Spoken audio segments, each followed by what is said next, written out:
Bonjour à tous, merci donc aux organisatrices de m'avoir proposé de participer à cette belle journée sur les hémolystes. Donc on ne va pas faire toutes les hémolystes constitutionnelles parce que je pense qu'on gratterait trop sur la halte savoureuse. Donc on va se limiter déjà aux membranopathies, ce qui est déjà pas mal. Donc moi je vais m'occuper plutôt de la partie constitutionnelle et puis Bouchra donnera la, donc, on va commencer par une petite révision sur la structure de la membrane érythrocytaire, parce qu'on va voir que quand on a une appréhension à peu près globale de cette membrane, on comprend mieux ce qui se passe en pathologie. Et la particularité du globule rouge, c'est que vous avez un squelette protéique qui va doubler la double couche lipidique. Alors, la double couche lipidique, elle est absolument pas spécifique du globule rouge, elle est commune à toutes les cellules. Et ce qui fait vraiment la spécificité érythrocytaire, c'est ce squelette protéique alors il y a beaucoup de protéines, on va essentiellement s'intéresser aux plus importantes d'entre elles. Et d'abord, vous avez ces spectrines alpha et bêta qui sont ici en rouge et en bleu, qui sont présentes sous forme de dimères et qui vont se tétramériser en s'associant sur un site qu'on appelle le site d'auto-association. Donc ça, c'est vraiment une structure fonctionnelle majeure de la membrane érythrocytaire. Et ces tétramères de spectrines vont converger, vont se solidariser les uns avec les autres au niveau de ces complexes protéiques à droite qu'on appelle les complexes jonctionnels. Alors, il y a beaucoup de protéines dans le complexe jonctionnel. La seule qu'il faut retenir aujourd'hui, c'est la petite boule bleue ici, qu'on appelle la protéine 4,1. Et l'ensemble vous dessine une structure qui est parallèle à la double couche lipidique, qu'on va dire horizontale, qui est constituée donc des spectrines qui se tétramérisent au niveau de ces sites d'auto-association et qui en fait se rejoignent au niveau de ces complexes jonctionnels avec la protéine 4,1R. Et l'ensemble définit donc des interactions horizontales qui vont donner à la membrane du globule rouge son élasticité. Si vous avez une fragilité au niveau de ces interactions horizontales, le globule rouge perdra cette élasticité. C'est ce que vous pouvez voir au cours des elliptocytoses héréditaires. Alors, vous avez un deuxième complexe protéique qui est majeur dans la membrane érythrocytaire, qui est ici à gauche, qu'on appelle le complexe ankyrine. Et ce complexe-là, il permet de rattacher, de structurer la membrane en rattachant en fait ces tétramères de spectrine à la double couche lipidique. Ce complexe ankyrine définit donc des interactions qui sont cette fois-ci perpendiculaires à la double couche lipidique et qui sont donc verticales et qui vont permettre d'assurer la stabilité de la membrane érythrocytaire. Et si vous avez une fragilité au niveau de ce complexe ankyrine, vous aurez un phénotype de sphérocytose héréditaire. Donc, vous voyez comme ça les grands phénotypes qui peuvent découler de cette structure très particulière de la membrane du globule rouge. Alors, si on commence par la plus fréquente des maladies membranaires, c'est-à-dire la sphérocytose, donc on a vu un petit peu à quoi elle était due. Donc ça, c'est une autre représentation du complexe ankyrine avec exactement les mêmes protéines. Et vous avez compris qu'au bout du compte, la sphérocytose, c'est plus un phénotype qu'une maladie d'un gène. C'est une fragilité au niveau de ce complexe ankyrine et toutes les protéines de ce complexe ankyrine peuvent être en cause. Ce qui veut dire qu'en fait, la sphérocytose, elle peut être liée à des mutations de différents gènes. Toutes vont coder ces protéines du complexe ankyrine. Alors, ce qu'on rencontre le plus classiquement, c'est les mutations de l'ankyrine, de la bande 3 et accessoirement de la spectrine bêta. Ce sont classiquement des formes dominantes dans 75% des cas. Vous avez quelques formes récessives ou des novo. Et puis, de façon beaucoup plus anecdotique, en tout cas dans les populations caucasiennes, vous pouvez avoir des mutations de la protéine 4,2 qui donnent plutôt des formes qu'on observe dans les populations asiatiques. Et enfin, les mutations de la spectrine alpha qui sont considérées comme étant beaucoup plus rares et surtout beaucoup plus sévères pour la bonne et simple raison que ce sont des formes qui en général sont récessives et donc elles s'expriment à partir du moment où vous avez une mutation biallélique. Ça, c'est une notion importante. Autant dans l'érythropoïèse, les globines alpha et non alpha doivent être équilibrés, autant physiologiquement, dans un globule rouge, vous avez 4 fois plus de spectrine alpha que de spectrine bêta à l'état physiologique et donc par conséquent, en général, les mutations hétérozygotes spectrine alpha ne sont pas expressives. Alors, si on reprend un peu du coup le lien entre cette fragilité des interactions verticales et l'hémolyse, alors voilà ici des figures tirées d'un article de revue qui est très très bien fait, même si ça date un peu, mais ça n'a pas changé depuis, qui vous montre en fait que voilà, donc globalement un globule rouge en coupe sagittale, vous avez les tétramères de spectrine, vous avez la protéine bande 3 et vous avez l'ankyrine ici. Que ce soit par un manque de protéine bande 3 à la membrane ou que ce soit par un déficit en ankyrine ou en spectrine, au bout du compte, vous aurez la même conséquence pour le globule rouge, c'est que vous aurez des pans entiers de surface érythrocytaire qui ne seront plus stabilisés par le réseau tétramérique de spectrine et ces zones de membrane vont finalement s'échapper. Donc le globule rouge va vésiculer, c'est ce que vous voyez ici en microscopie électronique et vous aurez par conséquent une perte de volume certes, mais surtout une perte de surface. Une des grandes caractéristiques des pathologies hémolytiques au cours des sphérocytoses, c'est la réduction du rapport surface-volume. Physiologiquement, le globule rouge a un excès de surface par rapport à une sphère de même volume, ce qui lui permet de se déformer. Si vous diminuez ce ratio surface-volume, vous allez arriver à la génération d'un sphérocyte, qui est une cellule qui est beaucoup moins déformable qu'un globule rouge normal et qui va se retrouver séquestré dans les zones anatomiques qui sont les plus stringentes pour la circulation érythrocytaire, au premier rang desquelles les cordons spléniques. Alors, je pense que vous savez tous qu'au niveau de la pulpe rouge de la rate, vous avez une circulation qui est très particulière. Vous avez avant tout une circulation fermé, classique, à l'intérieur d'un lit endothélial qui est représenté ici très schématiquement par ces tonneaux-là. Ça, c'est à peu près 80% des globules rouges qui vont arriver au niveau de la pulpe rouge de la rate. Mais vous avez quand même 10 à 20% des globules rouges qui vont s'échapper de ce lit vasculaire et passer dans une circulation qui est dite ouverte, extrêmement lente, avec un hématocrit qui est très élevé dans ces zones-là, qui sont justement les cordons spléniques. Et ces zones vont servir un petit peu de filtre, de contrôle qualité des globules rouges, puisque pour quitter ces cordons spléniques et récupérer une circulation normale intra-endothéliale, ils doivent passer par ce qui est représenté par ce tonneau-là, c'est-à-dire un mur de cellules endothéliales au niveau des sinus spléniques. Et le passage cordon splénique, sinus splénique est certainement le passage le plus complexe dans toute la circulation du globule rouge dans l'organisme. C'est ce que vous avez représenté ici en microscopie électronique avec un globule rouge qui essaie de se faufiler entre ces deux cellules endothéliales qui sont très jointives. Et puis une très très jolie publication sur une numérisation de la membrane érythrocytaire. Vous voyez un globule rouge normal qui a du mal, mais qui finalement réussit à passer entre le cordon et le sinus splénique. Et puis ça, c'est le même globule rouge, mais vous lui enlevez un petit peu de surface, donc vous diminuez le ratio surface-volume, il passe plus, et c'est ce qui se passe au cours de la sphérocytose héréditaire, avec une rétention qui est splénique pure, et la conséquence, c'est que ce sont des patients qui répondent très bien à la splénectomie, l'hémolyse étant quasiment exclusivement splénique dans cette pathologie. Alors, sur le plan clinique, bon, vous savez tout sur l'hémolyse, hein, ça a été dit beaucoup ce matin. C'est un tableau d'hémolyse intratissulaire, c'est un tableau d'hémolyse splénique pure. Alors, il y a un certain nombre de classifications qui ont été proposées. Bon, ça, c'est la classification d'Hébert. Il y en a une autre qui a été faite chez l'adulte. Ça n'a pas beaucoup d'importance clinique. En pratique, c'est une maladie qui est très variable en termes d'expression phénotypique. Vous avez des formes qui sont sévères, qui sont transfusion dépendantes très tôt. Ce sont par exemple des formes hétérozygotes composites ou homozygotes en spectrine alpha. Et puis à l'inverse, vous avez des formes qui sont quasiment pas expressives. Et puis la majorité des patients finalement se situent entre les deux avec une hémolyse chronique sur lesquelles viendront se greffer des poussées d'hémolyse déclenchées par exemple par une infection. Et il existe aussi, et ça c'est important dans les pathologies de membrane, dans cette catégorie-là, ici entre très et mild, des patients qui ne sont pas anémiques, avec un taux d'hémoglobine normal, mais une hyperréticulocytose franche, une hémolyse franche et une très volumineuse splénomégalie. Le tableau d'hémolyse compensée, totalement compensé, n'est pas du tout exceptionnel, notamment dans certains déficits, par exemple en protéines bande 3. Alors, sur cette histoire globale, il y a quand même quelques particularités. Les formes néonatales, on sait qu'elles sont plus sévères, comme souvent dans les maladies de membrane. Le nouveau-né, en général, va naître avec un taux d'hémoglobine normal et ce taux d'hémoglobine va baisser dans les premières semaines de vie, ce qui fait qu'à ce stade-là, il faudra le surveiller. Les pédiatres le savent bien de façon hebdomadaire pour détecter cette phase qui va progressivement ensuite s'améliorer. Et puis, on se rend compte également que le phénotype de sphérocytose peut être modulé par des phénotypes en trans.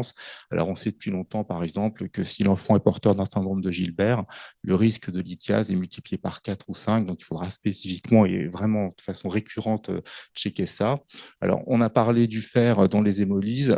Les sphérocytoses héréditaires sont certainement pas les maladies constitutionnelles qui sont le plus responsables de surcharge tissulaire vraie, même si l'hyperféritinémie est classique dans l'hémolyse. Par contre, c'est vrai que ces patients-là, quand ils ont par exemple des mutations HFE et même parfois des mutations HFE hétérozygotes, alors que l'hémochromatose HFE est homozygote, mais dans un contexte d'hémolyse, c'est dans cette population-là qu'on peut voir la ferritine s'élever, l'oxygène de saturation aussi, et une IRM hépatique qui montre qu'il faut les prendre en charge pour cette surcharge en fer. Alors, sur le plan du diagnostic biologique, je vais parler sous contrôle de ma collègue. Donc, déjà, les indices érythrocytaires. Alors, érythrocytaires et réticulocytaires. Lydie a effectivement évoqué les réticulocytes plus petits dans les sphérocytoses parce que le processus de vésiculation est très précoce. Si on regarde les indices érythrocytaires, celle qui nous a tout appris, Thérèse Sinobert, nous a aussi appris à regarder les CCMH. Les CCMH, quand elles s'augmentent, alors c'est jamais des valeurs à 40 ou 41, mais enfin c'est souvent des valeurs à 36, 36,5, 37. Elles peuvent témoigner d'une déshydratation du globule rouge et les sphérocytoses héréditaires font partie des hémolyses où le globule rouge peut se déshydrater. Ce qu'avait montré Thérèse dans cette série, c'est qu'effectivement, il n'était pas rare d'avoir des CCMH un peu hautes dans un contexte de sphérocytose héréditaire parce que le globule rouge se déshydrate. Alors, je ne reviens pas sur les images de frottis puisqu'elles vous ont été présentées. Vous avez vu l'importance du frottis dans le diagnostic de ces pathologies hémolytiques. Alors oui, il y a des sphérocytes dans la quasi-totalité des sphérocytoses héréditaires et non, comme ce qui a été dit, attention, les sphérocytes ne sont pas du tout spécifiques de sphérocytose héréditaire. On les a bien sûr dans les anémies hémolytiques immunologiques, alors auto-immunes, mais aussi allo-immunes par incompatibilité ABO, par exemple en période néonatale. Et puis moi, j'ai mis ces deux diagnostics en gras, notamment les CDA2, parce que je trouve que ce sont les deux qui sont les plus perturbants sur le plan du frottis. C'est vrai qu'il y a des sphérocytes dans beaucoup d'autres conditions, mais le contexte clinique est très différent. Et puis l'environnement morphologique érythrocytaire aussi, par exemple les pyropogylocytoses, on en parlera tout à l'heure. Vous avez des sphérocytes de reformation, mais vous avez beaucoup aussi d'autres formes qui ne sont pas du tout classiques d'une sphérocytose. Donc ces deux diagnostics-là sont pour moi des diagnostics histologiquement qui sont plus... enfin, il faut y faire plus attention. Les dysplases congénitales de type 2, on n'a pas le temps d'en parler. Néanmoins, très souvent, ce sont des diagnostics de sphérocytose et à l'âge adulte, on se rend compte que c'est atypique, c'est pas tout à fait ça. Et c'est souvent on va dire, des diagnostics qui sont rétablis, qui passent de sphérocytose atypique à CDA2 parce que la régénération médulaire n'est pas bonne, parce qu'il y a une surcharge martiale qui est atypique, enfin pour toutes ces raisons-là. Et un frottis qui montre un peu plus de poikilocytose. Alors voilà quelques images de sphérocytose héréditaire. Donc vous avez ici en haut un déficit en spectrine bêta et vous avez ici les classiques images en mushroom cell, en globule rouge en champignon, qui sont alors pas complètement spécifiques, mais qui sont quand même très évocatrices quand il y a beaucoup de déficit en protéine bande 3. Et puis ici vous avez une image de déficit en anchyrine chez un patient splénectomisé qui a été fourni par Bouchra.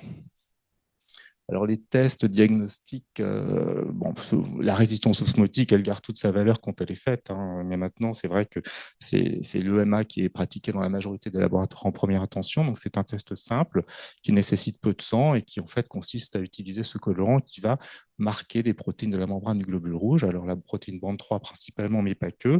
Et comme on a vu qu'il y avait une perte de surface érythrocytaire au cours de la sphérocytose héréditaire, ce que vous allez mesurer, c'est une diminution de fluorescence. Voilà une image typique de sphérocytose héréditaire. Donc, vous aurez moins quelque chose en fluorescence et en fonction du seuil, vous allez pouvoir faire le diagnostic ou pas. Alors, il y a beaucoup de publications qui ont été validées, qui ont validé ce test-là, et notamment une qui n'est pas là-dedans, mais qui a montré qu'en fait, il était très pertinent par rapport à l'ectacytométrie. Globalement, on peut dire que Enfin, mon opinion, c'est que c'est un test qui est très sensible, qui est très spécifique, au-delà de 90%. Son avantage, c'est que finalement, dans la grande majorité des cas, à part quelques publications, il est négatif dans une anémie hémolytique auto-immune.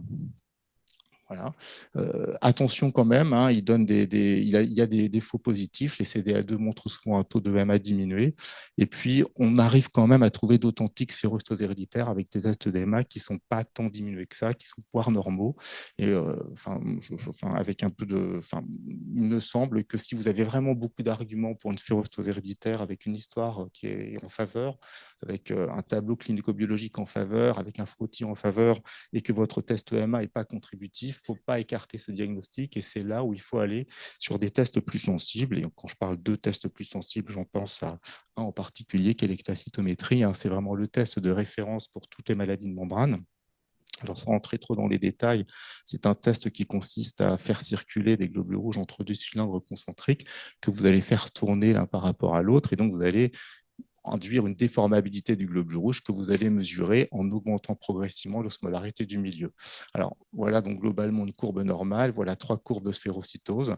En fait, ce qu'il faut retenir de ce test-là, c'est qu'il étudie un comportement global du globule rouge dans des conditions osmotiques différentes, et donc il ne mesure pas en point final, tel qu'une résistance osmotique diminuée ou pas, il mesure un comportement global qui permet de donner des courbes spécifiques de chacune des pathologies membranaires. Donc c'est vraiment un test qui est très sensible dans les sphérocytoses héréditaires, c'est le test qui doit trancher si le reste ne l'a pas fait, en sachant qu'il n'est pas complètement spécifique, et par exemple, ce n'est pas lui qui fera la différence entre une sphérocytose héréditaire, par exemple, une sphérocytose immune. Donc il faut en connaître ses limites, il faut surtout en connaître les énormes avantages qu'il apporte en termes de diagnostic phénotypique.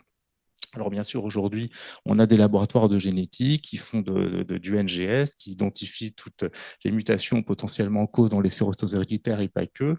Alors bon, les premiers articles, il y en a beaucoup d'autres, ont montré que ces puces sont pertinentes. On identifie les mutations en cause dans la sphérocytose héréditaire, donc oui, on sait faire.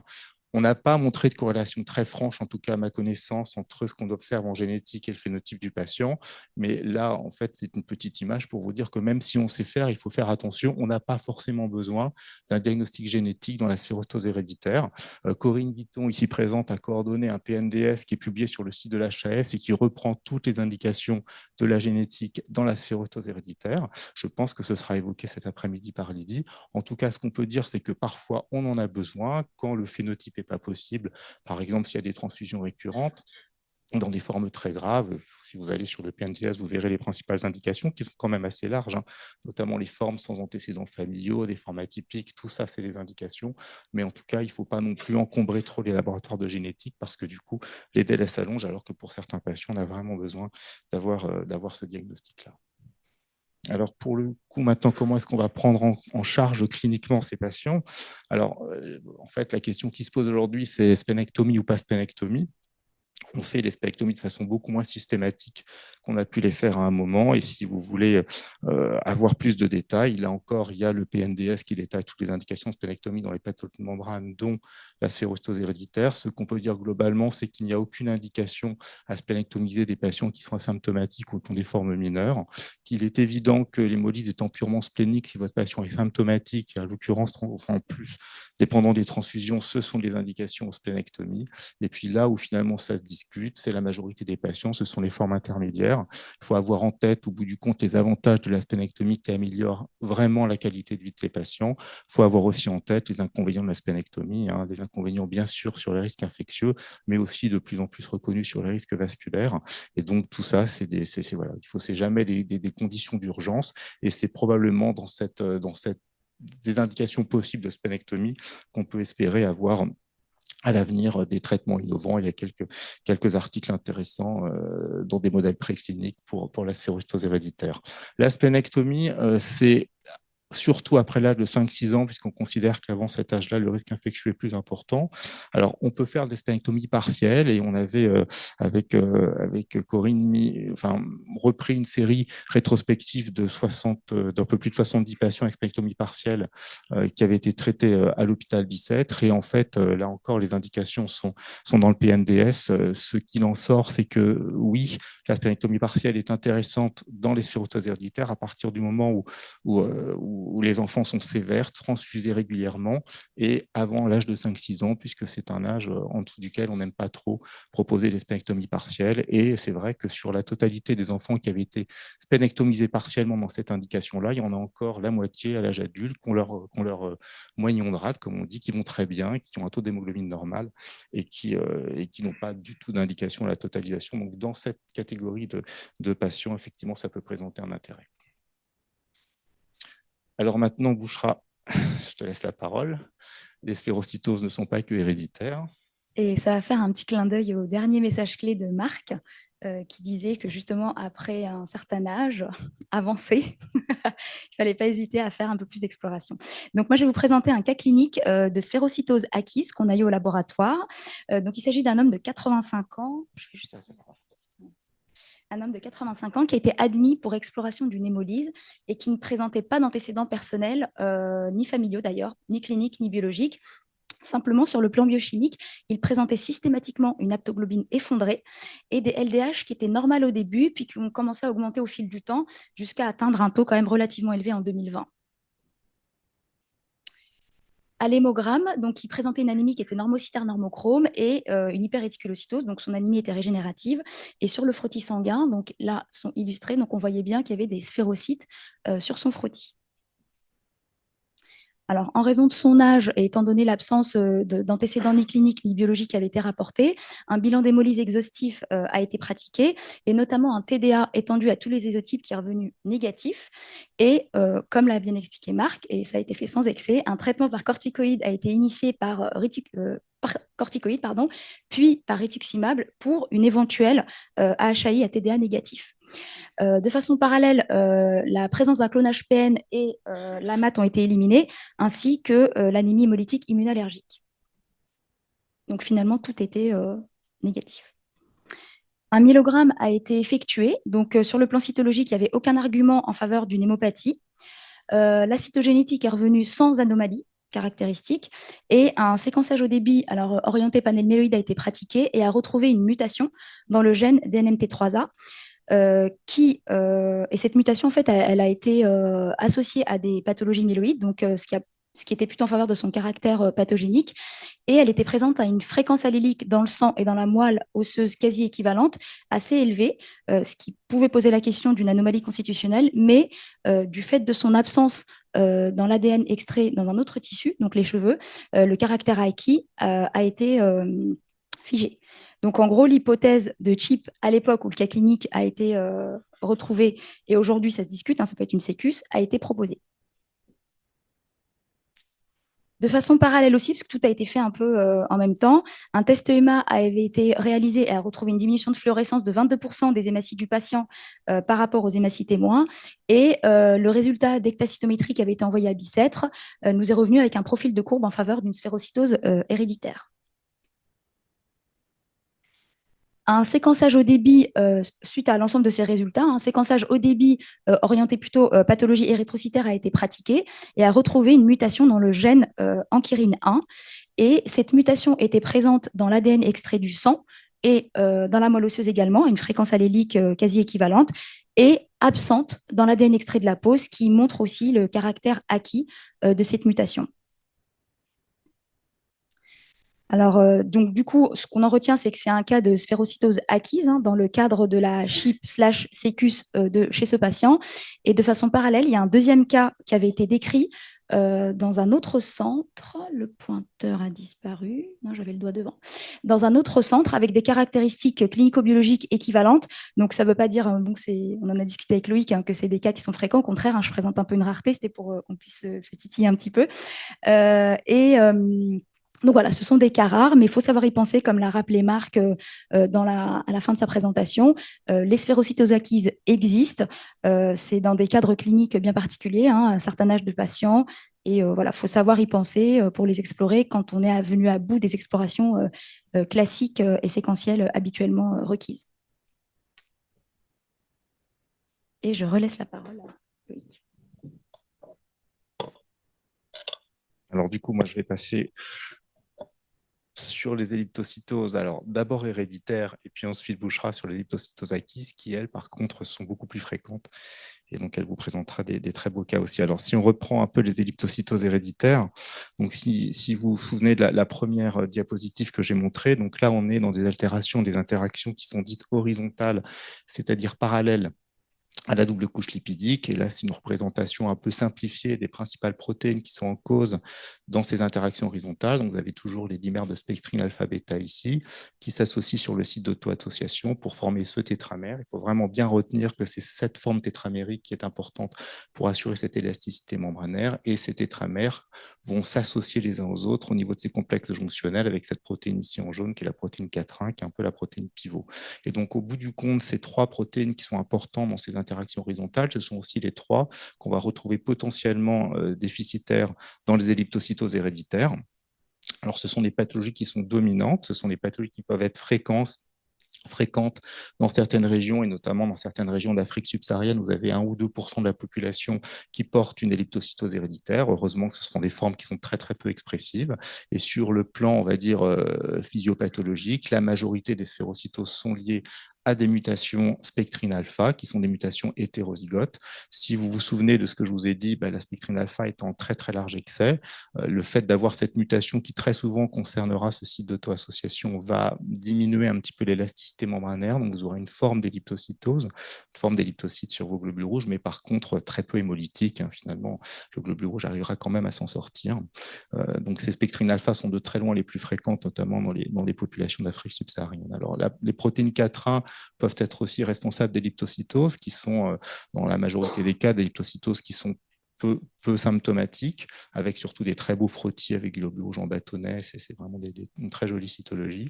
Et puis vous avez enfin la spectrine bêta, qui est un peu la spectrine limitante à la membrane du globule rouge et qui donne des elliptocytoses qui parfois, effectivement, elles sont aussi plus symptomatiques, en tout cas plus que les spectrines alpha. Donc là encore, c'est une maladie entre guillemets qui témoigne d'un phénotype plus que d'un génotype. Alors en fait, si on prend l'aspect physiopathologique, ce qui est particulier dans la sphérocytose, de l'elliptocytose, c'est que vous aurez vraiment un spectre très très large des manifestations cliniques. Et en tout cas pour celles qui sont liées à des déficiences spectrine alpha, si vous quantifiez la quantité de spectrine alpha sous forme de tétramère ici ou sous forme de dimère à la membrane, dans un globule rouge normal, vous aurez une très grande majorité de spectrine présente sous forme de tétramère et finalement très peu dimère, avec un équilibre dynamique entre tétramère et dimère qui s'établit au fur et à mesure que le globule rouge est soumis à l'effort de cisaillement. Dans les elliptocytoses héréditaires simples, c'est un diagnostic cytologique, la plupart du temps les patients sont quasi asymptomatiques, en tout cas à l'âge adulte on va le voir, vous avez la présence d'elliptocytes sur le frottis et quand vous regardez la répartition tétramère-dimère, vous voyez que vous avez renforcement de la bande qui correspond au dimère et finalement il y a encore des tétramères, mais moins. Mais néanmoins, il y en a suffisamment pour finalement assurer une durée de vie du globule rouge qui reste satisfaisante. Mais si vous avez encore moins de tétramères à la membrane, vous arrivez à être dans cette situation-là, qui est en fait ce qu'on appelle une pyropokylocytose. Et dans cette pyropokylocytose, la membrane est tellement fragile que finalement la double couche lipidique va se rompre et vous aurez formation d'une fragmentation. Ce ne sont pas des schizocytes, c'est une fragmentation due à la faiblesse de la membrane érythrocytaire, avec ici un frottis qui vous montre la présence d'elliptocytes, certes, mais un certain nombre de fragments et de sphérocytes de reformation. Et ça, c'est responsable d'une hémolyse qui est symptomatique, qui peut être transfusion dépendante, qu'on appelle la pyropokylocytose héréditaire. On voit que globalement, ce spectre cytologique et clinique dépend au bout du compte de la quantité d'unités fonctionnelles de spectrine sous forme de tétramère disponible à la membrane du globule rouge. Alors, la pyropokylocytose pas héréditaire, justement, la pyropokylocytose, la plupart du temps, c'est un phénomène transitoire qu'on voit dans les premières semaines de vie. Un enfant qui naît d'un couple où un des deux parents est porteur d'une elliptocytose simple, par exemple une spectrine alpha hétérozygote, l'enfant, dans ses premiers jours de vie, dans ses premières semaines de vie, peut développer un tableau hémolytique sévère avec un ictère précoce, une anémie transfusion dépendante, et ce frottis-là qui doit faire évoquer le diagnostic. Alors, il suffit de regarder le frottis également d'un des parents parce que vous allez tomber sur une elliptocytose chez un d'entre eux. Et si l'enfant n'est pas transfusé, l'ectacytométrie, je vous ai dit qu'elle vous donnait des courbes qui étaient très reconnaissables en fonction des pages de membrane. Ces pyropokylocytoses vous donnent des courbes trapézoïdales ici tout à fait caractéristiques. Ce tableau-là, spontanément, il va s'améliorer progressivement au fil des semaines et au fil des mois, et cette fragmentation des globules rouges va régresser. Alors, comment on explique ça? En fait, on se rend compte que le globule rouge du nouveau-né contient une forme d'hémoglobine qui est l'hémoglobine fétale, et que petit à petit, quand l'enfant va grandir, vous aurez le switch de globine qui fait que l'hémoglobine fétale sera remplacée par de l'hémoglobine adulte. Or, l'hémoglobine fétale a très peu d'affinité pour le 2,3-DPG, et ce composé-là va se retrouver donc en excès libre dans le cytoplasme et à venir déstabiliser encore un peu plus la membrane elliptocytaire, ce qui veut dire la membrane érythrocytaire, ce qui veut dire que si vous regardez cette petite bosse là qui correspond aux fragments de globules rouges qui sont vraiment très nettement détectables à la naissance avec beaucoup d'hémoglobine fétale, vous pouvez voir que cette fragmentation va progressivement diminuer au fur et à mesure que l'hémoglobine fétale est remplacée par de l'hémoglobine adulte. Et c'est ce qui se passe chez la majorité des enfants qui naissent avec une pyropokylocytose héréditaire. Ils évoluent progressivement vers une forme d'elliptocytose simple. Ça, c'est ce qui se passe dans la majorité des cas, mais pas toujours. Vous pouvez avoir des cas où la fragmentation persiste, et donc l'enfant, puis l'adulte, sera porteur cette fois-ci de ce qu'on appelle une pyropokylocytose persistante ou pyropokylocytose héréditaire. Et ça se traduit en fait soit des mutations bialléliques. Alors, il y a quelques cas, par exemple, de mutations bialléliques de la protéine 4,1 dans les familles consanguines qui ont été décrits, mais de très très loin. La situation la plus fréquente qu'on rencontre en clinique, c'est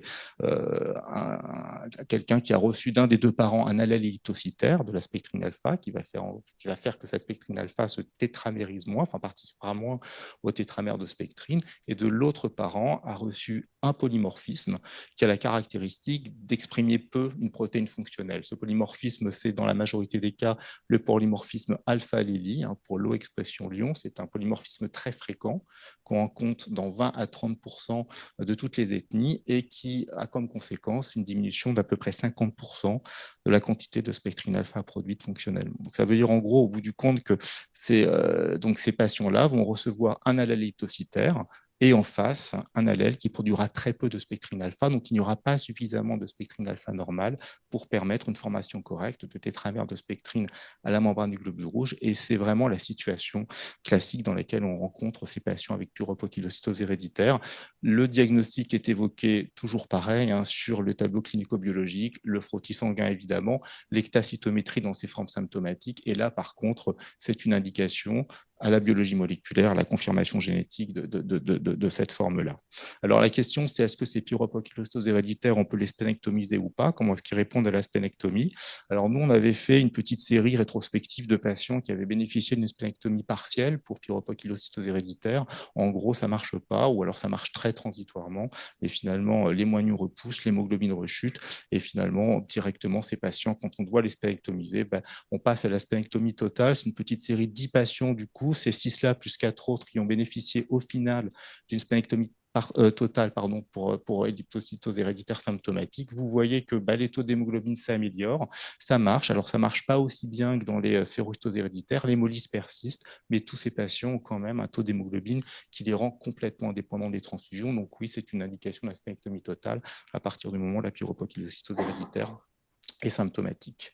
Et autant la sphérocytose acquise dans un contexte d'hématopoïèse clonale est rare, autant l'elliptocytose acquise, elle, c'est vraiment un piège classique, et je laisse Bouchra vous le présenter.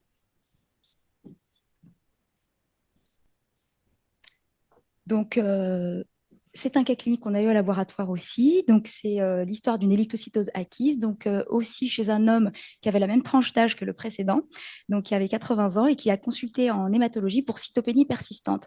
Alors, nous n'avions pas du tout d'hémogramme chez nous, donc en fait, on a récupéré le cas avec cette information-là. Concernant les antécédents personnels, donc il avait simplement une hypertension artérielle traitée, enfin simplement une hypertension artérielle traitée, et dans ses antécédents familiaux, sa maman avait un MGUS.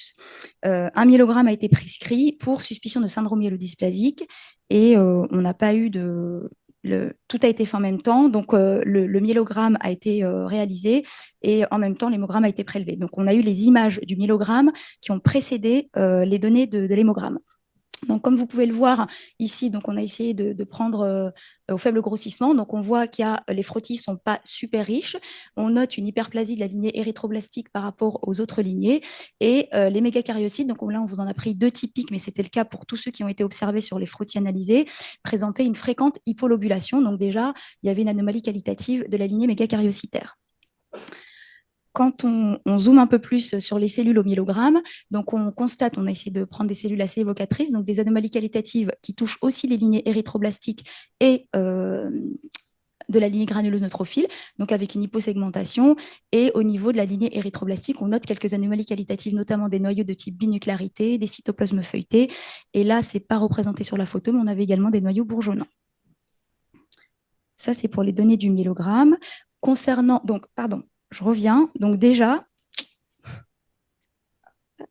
on note c'est ma collègue Juliette qui avait eu ce cas, elle avait tiqué déjà sur les images du myélogramme qui avaient de très nombreux elliptocytes, ce qui n'est pas commun. Donc, on s'était posé la question, est-ce que le patient est connu pour une elliptocytose? Donc, il n'y avait pas d'antécédent clinique ni biologique de rapporter, et on était pressé d'avoir les données du frottis sanguin. Donc, sans grande surprise, entre guillemets, donc on voit bien que le frottis sanguin met en évidence de nombreux elliptocytes, donc sans trop non plus de fragments érythrocytaires associés. Et les données de l'hémogramme mettent en évidence donc une anémie qui est normocytaire normochrome avec des réticulocytes dont on pourra discuter le taux. On va dire qu'ils sont un peu dans une zone un peu grise, hein, ça régénérouille ou pas. Donc, on verra dans ce contexte, ça peut faire l'objet d'un débat après. Effectivement, donc les cytopénies ont été confirmées, donc avec une thrombopénie assez profonde et des neutropénies, donc en fonction des laboratoires qui sont normales basses. Mais bon, globalement, on peut parler d'une quasi-pancytopénie.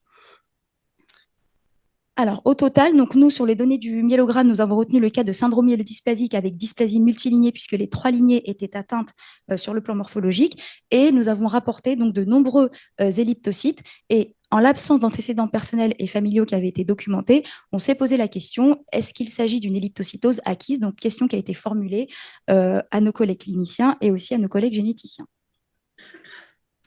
Donc, en parallèle, un test EMA a été fait et sans grande surprise, donc, il ne montrait pas de diminution de fluorescence des hématies du patient par rapport aux hématies témoins. Et un bilan, une ectacytométrie, un échantillon a été envoyé pour ectacytométrie et le résultat nous est revenu avec un profil de courbe compatible avec celui d'une elliptocytose.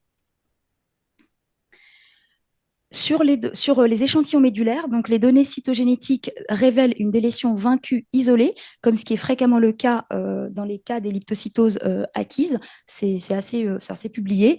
Et deux analyses de séquençage haut débit ont été réalisées, un orienté sur un panel myéloïde qui a mis en évidence la présence de 2 mutations dans les gènes U2AF1 à une fréquence allélique de 24% et A6L1 à une fréquence allélique très faible. Alors, hier, j'ai fait un petit tour de la biblio et j'ai bien retrouvé que en fait, la délétion vaincue et U2AF1 sont aussi classiquement décrites dans les cas d'elliptocytose acquise. Et de façon parallèle, donc le séquençage au débit avec un panel plutôt orienté pathologie de membrane a mis en évidence la présence de 2 variantes de signification indéterminée, incertaine. La première, c'est dans le gène SLC4A1, qui est un gène qui est fréquemment associé en fait au cas de sphérocytose et de stomatocytose héréditaire, mais pas du tout des cas d'elliptocytose et encore moins d'elliptocytose acquise, notamment pour la mutation qui a été retrouvée. Et de plus, ce variant-là n'a pas été décrit dans les bases connues comme étant responsable d'un impact sur la protéine, sur la fonction de la protéine, ni du phénotype érythrocytaire observé chez ce patient. Donc, je rappelle qu'il n'y avait pas du tout de sphérocytes ni de stomatocytes, et bien au contraire, on observait des elliptocytes chez ce patient. Et le deuxième variant qui a été retrouvé, c'était dans le gène SPT1, donc qui code pour la spectrine alpha, et à des fréquences alléliques qui sont somme toute élevées, et du coup qui questionnent sur le caractère acquis ou constitutionnel de cette mutation. Alors juste pour revenir sur la nature de la mutation, pareil, donc le gène SPT1, donc on sait qu'il est fréquemment associé au cas d'elliptocytose. Il peut être associé au cas d'elliptocytose, mais en tout cas pour le variant retrouvé, il n'a pas été forcément décrit pour être associé au cas d'elliptocytose acquise. Concernant le caractère acquis ou constitutionnel, en fait, c'est un cas clinique qui n'est pas complètement abouti parce que le patient est malheureusement décédé et un autre tissu n'a pas pu être prélevé pour pouvoir vérifier son absence dans un tissu autre que hématopoïétique. Donc finalement, dans ce contexte global, vu l'âge du patient, vu le données cytogénétique et aussi les données qui ont été retrouvées au SHD panel myéloïde, l'hypothèse d'elliptocytose acquise dans le cadre du syndrome myélodysplasique de ce patient a été proposée. Donc ça reste qu'une question puisqu'on n'a pas pu prélever le patient n'a pas pu être prélevé d'un autre tissu pour prouver le caractère acquis du variant, en tout cas SPTR1.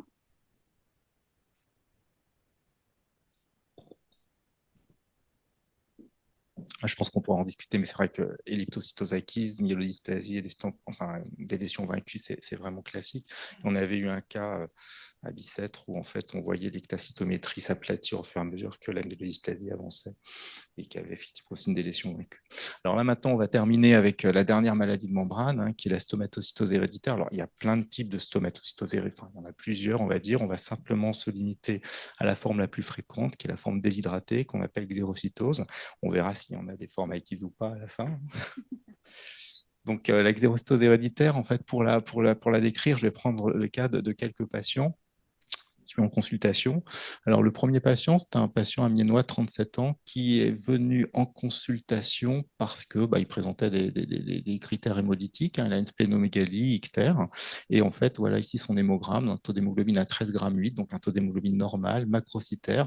Bon, la CCMH était normale, elle est souvent un peu augmentée chez ces patients et il est franchement régénératif. Et donc ça, c'est vraiment, je ne vais pas faire de mystère, hein, c'est un tableau xérocytose héréditaire et c'est vraiment un hémogramme qui est caractéristique de cette pathologie pathologie, ça donne des hémolyses compensées, un taux d'hémoglobine normal, une très très forte régénération.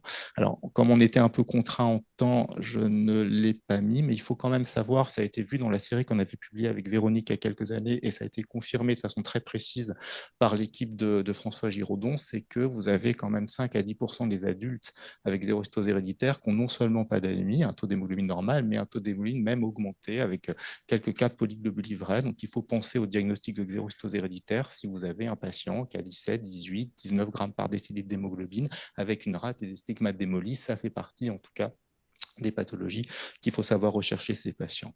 Alors, dans ces particularités, vous avez des stigmates d'hémolyse. Alors, ceux-là, ils étaient francs. Il y a d'authentiques patients avec xérocytose héréditaire avec des taux d'aptoglobine qui sont quasiment normaux. Ce n'est pas constant. Bon, lui, il avait une aptoglobine effondrée. Et surtout, et j'y reviendrai après, il avait une hyperkaliémie à 5,7. Et vous en avez d'autres qui ont 6, 7, 8 avec des kaliémies qui sont parfois un peu affolantes.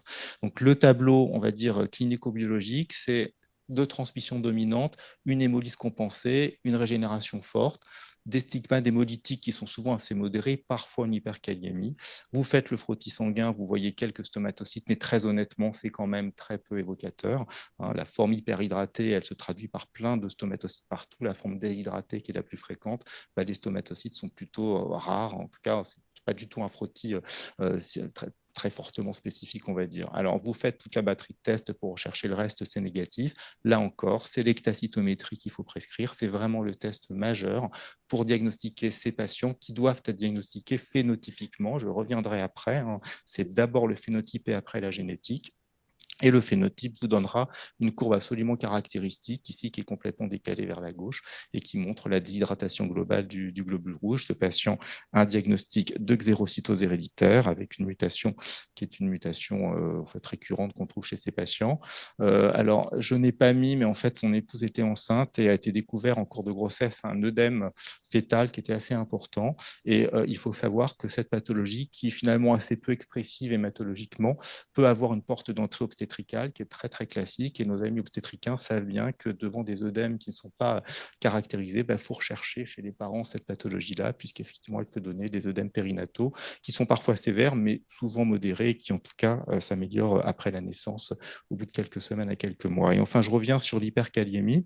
Elle est fausse, elle est artefactuelle, elle est liée au fait que le potassium sort des globules rouges à température ambiante. Ça ne se passe pas in vivo, heureusement, et vous pouvez être appelé par des laboratoires en panique parce que le potassium est à 7, 8, 9. C'est complètement artefactuel. Il faut contrôler ce ionogramme en gardant le tube à 37 ou en tout cas en le techniquant immédiatement et vous verrez que votre kaliémie, au final, elle est complètement normale. Donc ça, c'est le tableau, un tableau clinique classique de xérocytose héréditaire. Alors ce patient, il avait un peu de tout. Il avait les œdèmes périnataux, il avait également cette hémolyse compensée et il avait un bilan martial qui montre une ferritine très élevée avec une surcharge franche, alors qu'il n'avait qu'une mutation qui finalement est une mutation qui normalement ne donne rien, qui était une mutation HFEH63D hétérozygote. Il est bien connu que dans cette affection-là, vous avez un risque de surcharge martiale qui, vous l'avez compris en regardant le taux d'hémoglobine, est indépendant de toute transfusion. Et cette surcharge martiale survient avec le temps. Alors, ce n'est pas tous les patients, mais c'est quand même beaucoup de patients.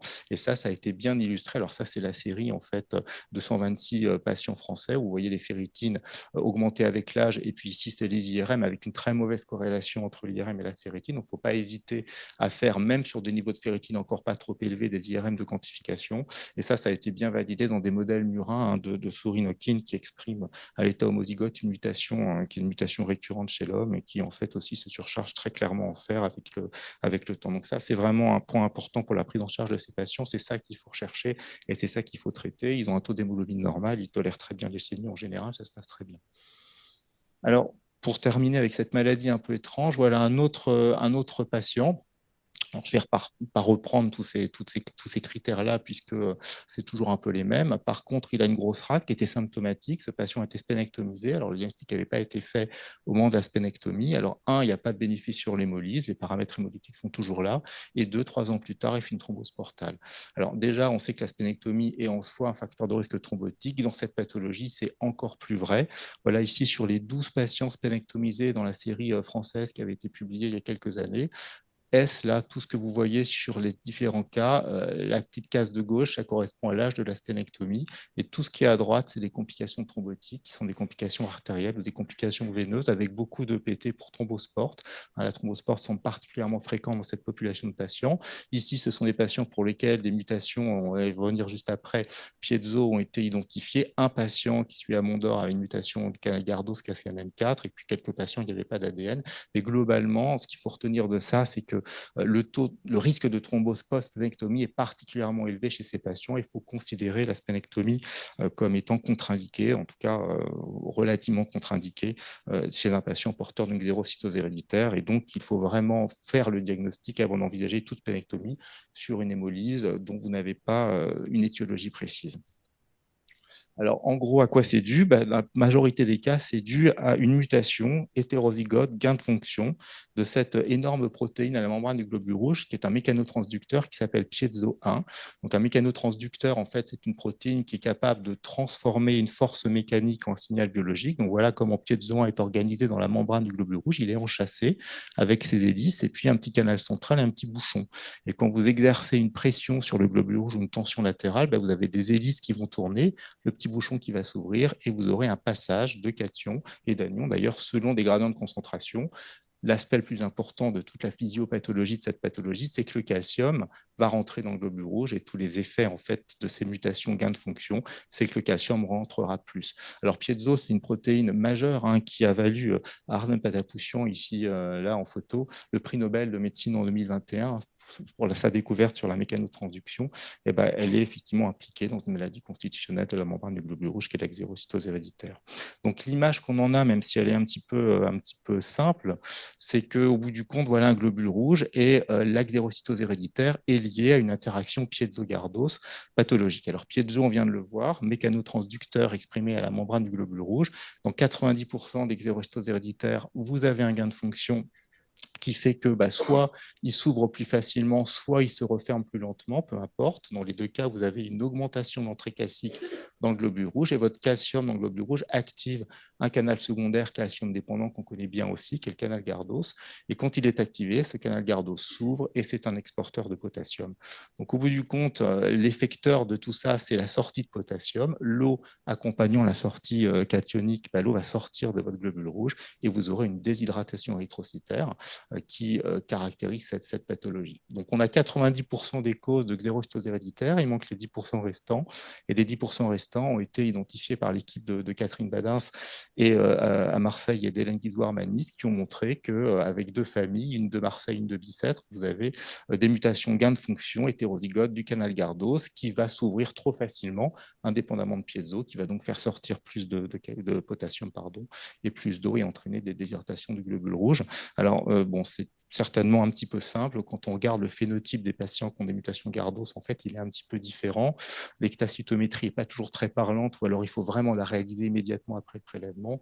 Donc, c'est des cas un petit peu plus compliqués. En tout cas, ce qu'il faut retenir, c'est qu'on a le substrat génétique des xérocytoses héréditaires. Il y a des implications thérapeutiques, et notamment quant à l'indication éventuelle de splénectomie. Et c'est une indication pour le coup diagnostic génétique. Mais après, la caractérisation phénotypique, la démarche de diagnostic chez ces patients, c'est les voir, les examiner, faire tout le bilan clinico-biologique, diagnostiquer la xérocytose héréditaire par ectacytométrie et puis ensuite confirmer par la recherche de mutations de ces gènes piezo-gardos. Si vous faites l'inverse, vous aurez des mauvaises surprises, des variants piezo, il y en a partout.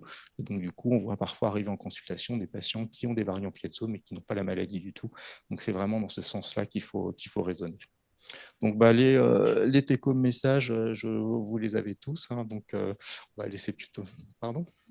Bon, voilà. Donc, la sphérocytose héréditaire, c'est une instabilité qui entraîne une séquestration du globule rouge au niveau de la pulpe rouge. Le diagnostic EMA en première intention. Bon, après, ceux qui font encore de la résistance osmotique, ça marche aussi. L'ectacytométrie, c'est certainement le test le plus sensible qui doit trancher dans les cas où le test EMA ne vous donne pas ce que vous attendez parce que vous pensiez vraiment à une sphérocytose héréditaire et au bout du compte, la diminution de fluorescence n'est pas suffisante. Et la biologie moléculaire, elle aide. Elle aide dans certains cas, pas dans tous. Elle n'est pas requise chez tous les patients. Et les indications, en tout cas aujourd'hui, de la splénectomie ne sont pas du tout basées sur le résultat de la génétique, mais sont bien basées sur le phénotype du patient. L'elliptocytose héréditaire, elle est fréquente, mais la plupart du temps, elle ne pose pas de problème clinique et pas de problème diagnostique. Ce sont essentiellement des anomalies morphologiques pour les patients avec elliptocytose simple. Attention quand même à la période néonatale où vous avez un risque de fragmentation. Et puis malgré tout, quelques patients présentent des formes persistantes et peuvent bénéficier d'une splénectomie. Et enfin, la stomatocytose à cellules déshydratées, piezo-gardose, ce sont des tableaux d'hémolyse compensés avec très souvent des ports d'entrée qui ne sont pas hématologiques. Soit on vous les adresse parce qu'il y a une surcharge martiale et les hépatologues vous les envoient en consultation parce qu'ils ont tout cherché, ils n'ont pas trouvé, ils ont vu qu'il y avait un peu d'hémolyse. Soit ce sont parfois des ports d'entrée obstétricales devant des œdèmes périnataux, des pseudo-hyperkaliémies aussi. Et en tout cas, c'est un diagnostic qu'il faut évoquer dans des hémolyses dominantes qui n'ont pas fait la preuve de leur étiologie. Il faut l'évoquer, il faut le diagnostiquer avec l'extacitométrie et avec la confirmation génétique derrière, parce que ce sont des patients qui ne bénéficieront pas de la splénectomie, qui non seulement n'est pas efficace, mais peut être délétère. Toutes ces informations-là, vous les avez sur le PMDS, qui est donc sur le site de l'HAS et qui a été publié en 2021. Merci. Merci. Merci à tous les deux pour ce binôme très complémentaire. J'avais une question. Les splénectomies partielles, on comprend que a priori ça préserve l'immunité et ça impacte a priori peu le risque infectieux associé à la splénectomie complète. Mais est-ce que pour le risque thrombotique, est-ce que vous avez vu est-ce que on sait s'il y a quand même un surrisque de thrombose après splénectomie partielle ou a priori bon? Alors, c'est quand même des petites risques, en tout cas. Moi, à titre personnel, j'en ai pas vu. D'accord. Et la deuxième question qui n'a rien à voir, c'est les problématiques d'hyperféritinémie dans les hémolyses. Moi, j'ai quelques patients, même avec des hémolyses auto-immunes, qui ont des ferritines qui montent assez haut, qui n'ont pas de mutation HFE, et qui peuvent avoir, alors il peut y avoir des facteurs confondants, parce qu'ils peuvent avoir un syndrome métabolique, etc., mais qui finalement ont une IRM avec une surcharge en fer qui est pas massive, mais qui est réelle. Et je suis un peu gêné parce que bon, c'est toujours difficile de saigner des patients qui sont anémiques. Et comment tu gères en fait, est-ce que les chélateurs ont un sens quand c'est pas des hémolyses post-transfusionnelles, des surcharges post-transfusionnelles? Alors, chez les patients stomatocytaires, c'est quand même pour ceux qui ont tendance le plus à se surcharger. Bon, le taux d'hémoglobine est normal, honnêtement, enfin, sauf contre-indication. Enfin, moi, je les saigne, ça se passe bien. Alors, c'est vrai qu'il y a des sphérocytoses héréditaires qui, alors, pour le coup, qui se surchargent vraiment. Donc, alors, elles ont souvent, alors, parfois, il y a des mutations hétérozygotes HFE qui sont censées rien faire, mais dans un contexte d'hémolyse, ça en plus, ça fait quelque chose. Alors, il y a peut-être d'autres gènes qu'on ne recherche pas dans les panels NGS, ferritine. Moi, je ne les fais pas systématiquement, je devrais peut-être. En tout cas, sur un plan pratique, 6 ans à taux. Donc, si la ferritine est, après, c'est des cut-off. Si la ferritine est au-dessus de la normale et surtout que le coefficient de saturation s'élève, je leur fais une IRM hépatique. Leur taux d'hémoglobine est correct. Ils vont bien, j'essaie de les saigner parce qu'il n'y a pas d'urgence. Donc, j'essaie de faire des petites saignées en essayant de les caser le plus possible. Et puis, très honnêtement, si jamais c'est compliqué ou leur taux d'hémoglobine est trop bas, je peux donner du déferazirox à faible dose. C'est bien toléré. Et puis, c'est pas la peine de les. En fait, en gros, on fait des IRM un peu comme ça séquentiels et on voit quand ça monte. C'est pas la peine d'atteindre des niveaux forts où il faudra donner des traitements plus forts. Donc, j'essaie de traiter plus tôt avec des doses faibles dès que j'ai et ça se passe bien. En ce qui concerne les saignées, je voudrais faire une remarque parce qu'une sphérocytose qui a 300 ou 400 000 réticulocytes circulants, elle fabrique une saignée tous les 2 jours. Alors, une saignée tous les mois, ça fait pas grand-chose. Et donc, il ne faut pas être trop pusillanime avec ces patients-là parce qu'ils produisent tellement que c'est à peine si ça se voit sur la libération le jour d'après. Et donc, l'autre chose, c'est une question, en particulier pour les pathologies membranaires qui sont susceptibles d'être splénectomisées. et en particulier chez les Africains, où la mutation piezo, il y a une mutation piezo très fréquente, presque 10% de la population. Moi, je serais tenté quand même pour cette population-là de faire le génotype avant de splénectomiser. Alors, oui, alors ça, c'est effectivement, en fait,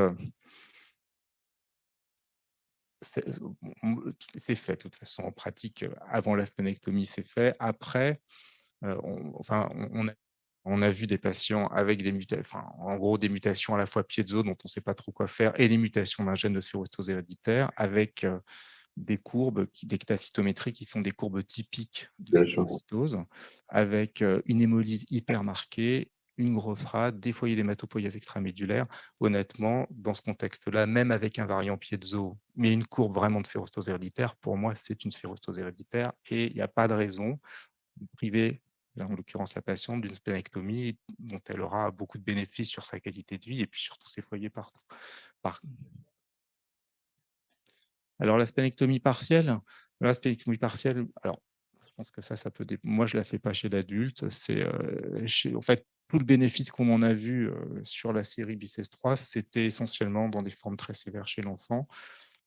Chez l'adulte, en fait, on le fait souvent pour des critères d'hémolyse plus ou moins tolérés. Après une splénectomie partielle, il reste des sphérocytes, il reste de la rate, il reste une hémolyse, ça grossit. Ils font beaucoup de complications lithiasiques et c'est vrai que c'est quand même une intervention qui est plus délicate chez l'adulte que chez l'enfant, qui est plus compliquée qu'une splénectomie totale. J'en ai pas d'expertise, j'ai jamais fait. Je l'ai fait une fois, puis ça s'est terminé par une totalisation parce que ça saignait au bloc, donc j'ai jamais recommencé. Merci Loïc, c'est toujours super clair. J'ai deux questions. La première, c'est pour le 2,3-DPG avec la membrane et la déstabilisation, si tu peux juste nous dire un peu comment ça marche. Je sais qu'il y a aussi le G6PD, l'activité qui est diminuée également chez le nouveau-né. Donc, est-ce qu'on connaît les mécanismes d'impact? Et la deuxième chose, c'est par rapport à ces thromboses dans les stomatocytoses piezo 1 avec gain de fonction.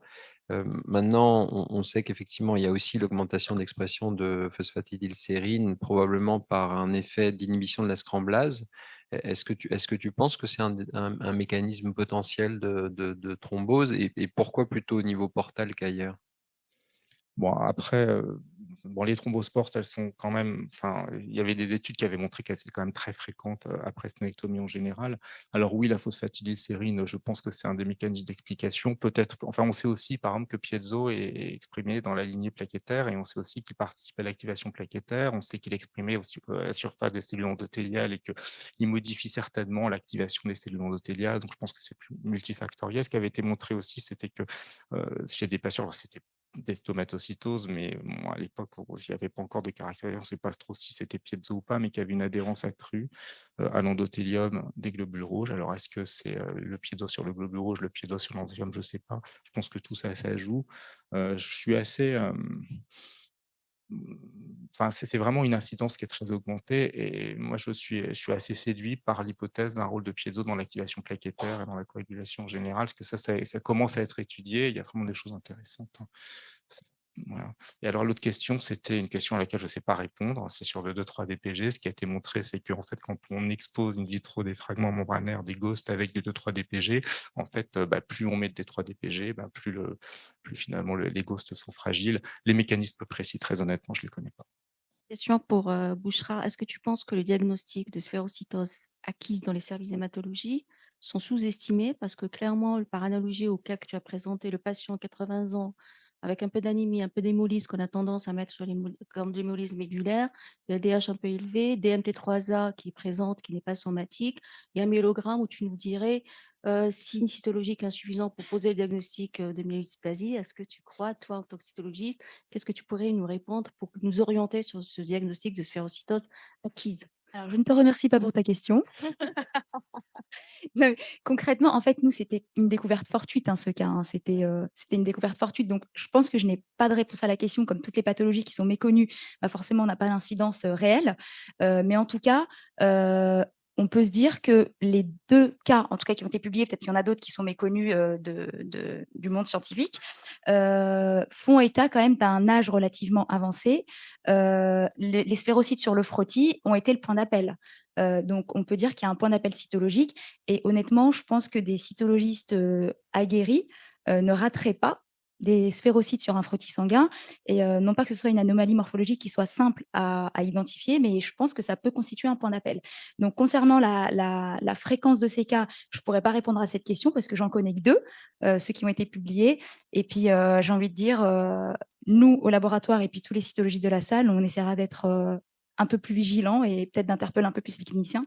Clairement, ce patient, moi, je l'aurais mis sous EPO s'il était très anémique, alors que peut-être que je serais passée à côté d'un diagnostic, je ne sais pas. Peut-être qu'il faudrait faire autre chose, je sais pas. Mais il a été exploré. En l'occurrence, il a été exploré parce que avoir des sphérocytes, enfin, il a été exploré en bonne et due forme. En fait, quand Oui, on mais regarde. au début, tu n'avais pas beaucoup de sphérocytes, tu n'avais pas beaucoup d'hémolyse, les LDH étaient normales, Oui, enfin, oui, pas très ah bah, élevés. il a fait l'objet d'une errance diagnostique, c'est Ouais, sûr. Il ouais. a fait l'objet d'une errance diagnostique parce que de toute façon, ça a été sur le point d'appel cytologique avec la découverte des sphérocytes que tout le bilan plus qu'exhaustif a été réalisé. Donc oui, en fait, oui, il a été en errance diagnostique, ce patient. D'accord, merci. Juste, moi, je fais un peu, il a une sphérocytose acquise et bon, moi, je suis très convaincu par ça. Il a une myélodysplasie, il n'a pas beaucoup d'hémoglobine et pour moi, oui, je l'aurais aussi mis sous EPO. Non, non, mais la question était en fait, parce que souvent on a des réponses signes insuffisants pour poser le diagnostic Cytologique. cytologique, je dis bien cytologique, pour poser le diagnostic avec DMT3A, patient âgé, anémie. On a tendance à dire, ouais, on fait le PO, c'est certainement un début de myélodysplasie. Tu vois, la réflexion qu'on a habituellement. Oui, ça change pas. Oui, ça aurait pas changé la donne en fait. Ouais, peut-être. Je veux dire, le diagnostic, il aurait été de toute façon, il a été de découverte fortuite. Oui. Un ou 2 autres patients qui avaient une myélodysplasie, mais avec une anémie hémolytique au premier plan. Donc, c'était un peu l'inverse. On se creusait la tête pour savoir pourquoi ils avaient une anémie hémolytique. Et en fait, on est allé à la moelle parce que c'était pas strictement qu'une anémie. Et on a vu une myélodysplasie avec une hématopoïèse clonale évidente, mais sans sphérocytes. Mais je veux dire, ces cas-là que j'ai en tête, c'était pas j'ai 250 ou 260 de LDH, et c'était vraiment, ils avaient une grosse hémolyse de premier plan et ils régénéraient. Donc ça, c'est quand même inhabituel. Enfin, moi, j'ai appris qu'une myélodysplasie, la moelle était riche, mais le sang était pauvre. Là, le sang était riche aussi. Donc, c'est pas banal d'avoir une myélodysplasie avec 250 gigas de rétique. Donc, indépendamment des anomalies cytologiques, je pense que c'est ça aussi qui doit faire la différence. On pourra en discuter un peu plus au cours du déjeuner, par exemple. Mais juste une petite remarque par rapport à ces mutations acquises. En fait, il faut s'attendre à tout. Chez ces patients âgés qui ont une pathologie acquise, nous, on a vu des hémoglobines hyperaffines, donc des polyglobulies qui ont été pris pour des vaquaises, mais qui étaient dues à des mutations de l'hémoglobine acquise. On a vu des déficits en G6PD graves, très hémolytiques, etc., etc. Donc, il faut avoir un petit œil d'hématologie classique chez ces patients âgés parce que ça peut expliquer certaines particularités phénotypiques. Et je rebondis juste sur la remarque d'hérétique de Marc pour dire qu'on a eu un joli cas au laboratoire, justement, l'histoire des hyperréticulocytoses dans le cadre des myélodysplasies. Il faut être attentif parce que ce n'est pas forcément des hyperréticulocytoses de régénération, mais plus un prolongement de la durée de vie d'hérétique lié à le nom d'une substance dont je ne saurais retranscrire le nom. C'est assez complexe, je me l'étais noté. Mais c'est donc là, dans un contexte comme ça où il y a 2 étiologies qui sont mêlées, la part d'interprétation des réticulocytes, elle reste quand même assez délicate.